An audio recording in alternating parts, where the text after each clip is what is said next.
Okay, non-right triangles, let's get to it. How do we solve these things? Some of you have already done this, but let's go over a review. Some of those who did it, you did some really tricky methods over here. It's a lot of ways to go about this. So, we can call it right at the start what it is. More than one way to skin a cat. Okay, let's go. So, we got to solve for the length of r. How do we do that? Well, this is not a right triangle, though you might think there's a right angle over here. There isn't. So the first method that you guys can actually do that maybe some of you want to jump on, because everybody's going to have to do W112 this weekend. The first thing that you may want to do is actually just scale. Find the lengths and angles with scaled drawings. So you have to do this carefully, but actually it will work out. So I'm not going to run the scale perfectly for you here, but basically that method 3, put that over here, that method 3, this says solve for the length of r. Well, if you take your ruler, now this ruler is the wrong size, but basically take a ruler, you measure out r. You'll see what it is. Then you can measure out one or both of the other sides. So you can measure out over here. And then actually, I could even show you a little quick demo of it. This ruler is wrong, but the scaling should work out. So on my mega picture up here with my mega ruler, let's say my length 20 side of the triangle comes out to about, looks like here, maybe not 6.4, not 6.5. It's looking like 6.4, maybe 7 for mine. So up here, that 20 side was 6.47 centimeters. And so you need to find r. And so you can come over here and do the same sort of game and say, well, my r side is, this out slightly, my r side is about,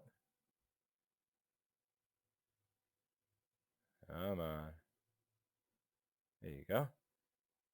Looks like it is about here. Looks like maybe 8.95. So my r is about 8.95 centimeters. You could set up a proportion with this, or, I like that multiply by fraction method. So you could start your 8.95 centimeters, and you want to turn this into that 20 thing, so you can multiply by a fraction and use this conversion factor. So centimeters into whatever our unit is. We didn't put one on here, but if one were there. So we can have centimeters into our unitless quantity here. And in this case, we know that 6.47 centimeters makes 20 of the unitless. And so boom, boom, do it out, you get your answer. Now, the measurements I made here, unless I got really lucky, they're not going to match your paper. So it's going to be different centimeter measures, although actually it should give you the same what you get here. So a scale drawing, if you're really careful, you basically figure out the scale and then apply it. You can get the length of r. You can do the same thing with finding the angle, the scaled drawing. So that was our method 3. Well, that's pretty easy. Just bring that protractor down here and be careful. So where's our protractor? There you are. Come on, protractor. All right. And so just rotate this thing so it lines up. Boom, line it up. You'll get your angle, whatever it is. And so on the homework on W112, that's a very quick method. That's a very stress-free method for you if you're not looking to do anything with non-right triangles other than just measure a couple of things. So that's one option. That is not a bonus option. Okay. There's another option here is find lengths. Here, these two. Find the length with the law of sines and cosines. Find angles, law of sines and cosines. So let's try that out over here. Some of you tried this on a bonus, and if you did it already, good. That's going to be an extra bonus. If you want to do it this way on W112, you can, and I'll still give you a little boost for it because the law of cosines and sines are not technically part of our curriculum, although they're nice to know. Anyway, so let's come over here. Law of cosines, how does this whole deal work? Well, here is the law of cosines. By the way, the law of cosines lets you work with, let's draw ourselves a little right triangle. Here's a right triangle. This could be your A, B, C.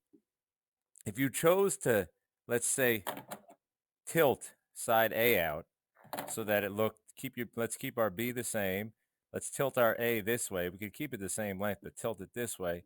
And C, you notice, stretches out.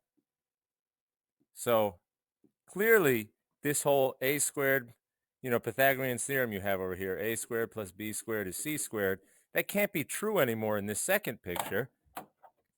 In this second picture with our ABC, because the A is the same, the B is the same, so this side's the same, but C has to be longer here to stretch out across that bigger angle. So this can no longer hold when we get over here. So we actually have this new equation, this law of cosines. So ABC are the same deal. Actually, though, you're not limited to C being the hypotenuse. It can actually be any of the sides. So C squared equals A squared plus B squared. That part looks like Pythagorean's theorem. Minus 2AB, so those are the same ABs, times the cosine of capital C, that's the angle C. That capital C, that angle C, that's this one. That's a cross. That's opposite side C. So you can do this. It does not have to be the long side of the triangle. You can do this for any side of the triangle. All right. By the way, starting with the law of cosines, which truthfully, if you were to remember one, that's better than remembering Pythagorean's theorem. But starting with the law of cosines, could you then get back to Pythagorean's theorem? Actually, yes, quite easily. If you check out this equation, angle C, if you were to come back to a right triangle, angle C is this angle. That's the right angle. So this becomes C squared equals A squared plus B squared minus 2AB times the cosine of 90. Well, if you don't know the cosine of 90, cosine, remember, gives you that x extent in the unit circle. Here's your unit circle.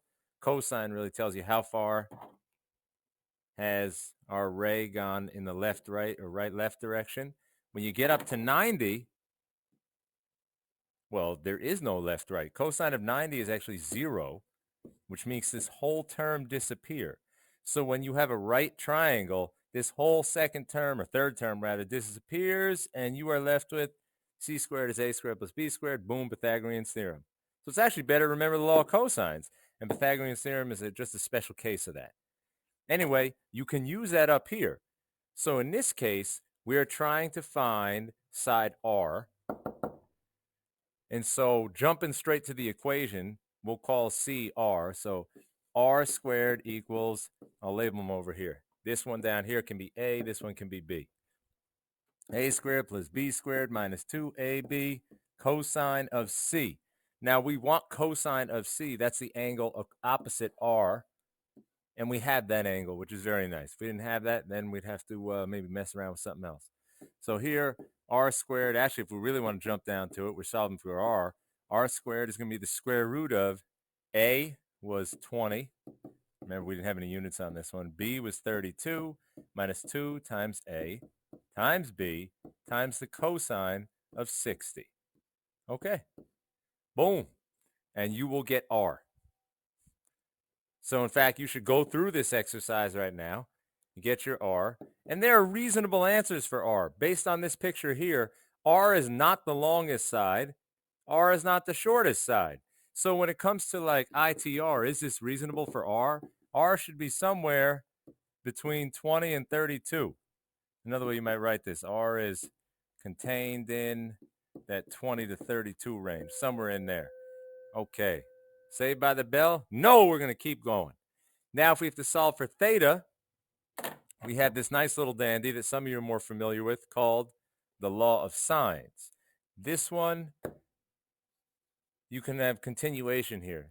Sine of C is to C and so on. All right. I was thinking whether it's in the reference table, but I don't think it is.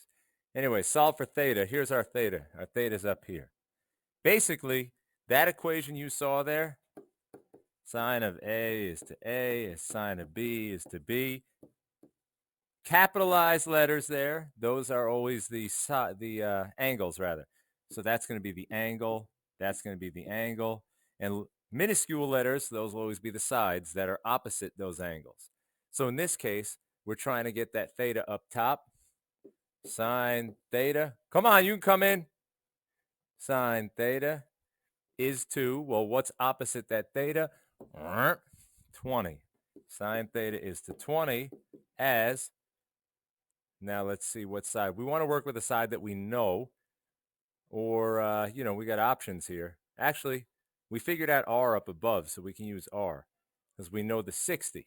The 60 is across from r. So sine, come on, you come in. Sine 60 is to whatever we got for r up here. That'll plug in down here. And then you solve for that theta.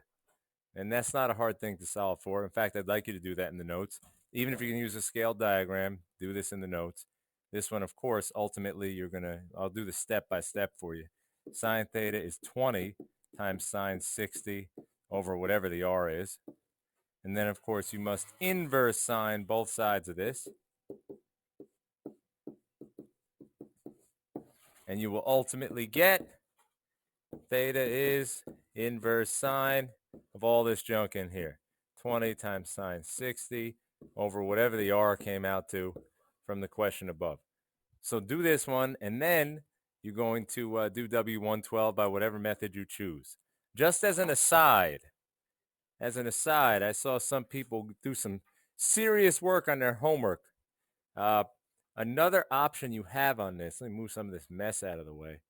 Another option you have on this is to break this into right triangles. So I saw some people working on that, and it was actually quite impressive what they did, but you could drop like an altitude here. Let me change that color. You could drop an altitude here and make this a 90-degree angle, and now you're dealing with two triangles. And if you have enough information, if you're able to figure out a few things here, you can start running your regular SOHCAHTOA game and deal with only right triangles. So that also works, and if you did that, is a little less finesse to it, but that's some brute force. That'll get it for you. All right, so finish these two and go do W112. 112, do whatever method you like.